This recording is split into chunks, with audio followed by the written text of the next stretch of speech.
Actually, if you look at the Constitution of the United States says nothing about separation of church and state. Absolutely not. The First Amendment, which they always cite, the Establishment Clause, actually says Congress shall make no law respecting an establishment of religion. When you think it through, the real implication of that phrase also, though, is not to prohibit religious establishment. Some people argue that. No. What it says is Congress shall make no law respecting, not prohibiting, but respecting an establishment of religion. What does that mean? Well, respecting means concerning, on the subject of, with regard to, dealing with. So it means Congress shall make no law that has anything whatsoever to do with religious establishment. Well, my friends, if it can't address the issue at all, that means it can't say yes to religious establishment, and it also can't say no.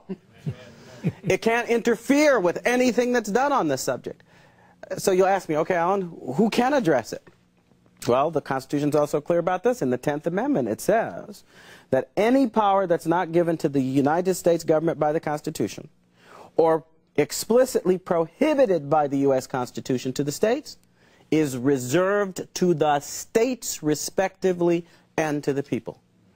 That means that the power that was explicitly withheld from the federal government, the power to deal with the issue of religious establishment, and remember, that means all these issues that have to do with the relation between church and state, how you acknowledge God, whether you acknowledge God, what can be done, prayer in schools, display of monuments, all the whole range of issues that have to do with that subject, right? The federal government has no lawful authority to address those issues at all whatsoever. The 14th Amendment requires of state officials, which is that they do not act to infringe the rights, privileges, and immunities of citizens of the United States.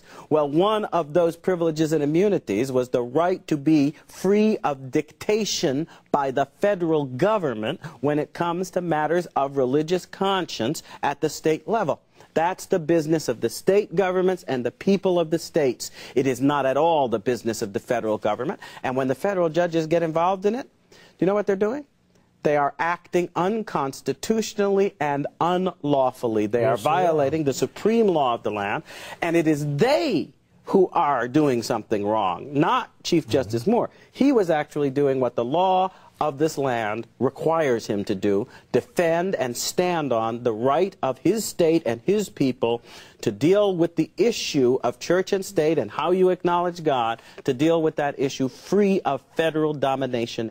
That means that we don't just have to sit there and let these judges take power they don't have under the Constitution. If they've stepped over the boundaries of their actual power as defined in the Constitution, our representatives in Congress can push them back where they belong.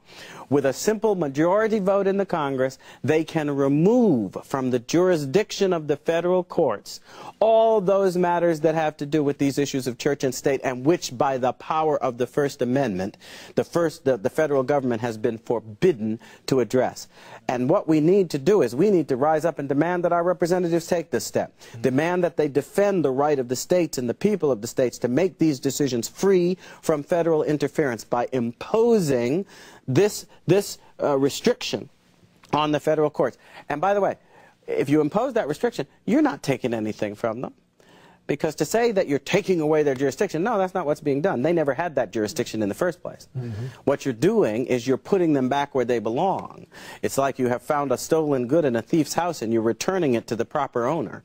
The stolen good in this case is the right to acknowledge God and to make a decision according to our conscience through our state institutions and at the state and local level of how and in what way we will acknowledge the authority of God. That's our religious right. That is our real religious freedom. That is our real freedom of conscience in this country, and they have stolen it from us, and we must demand that the Congress use its proper constitutional authority to get it back.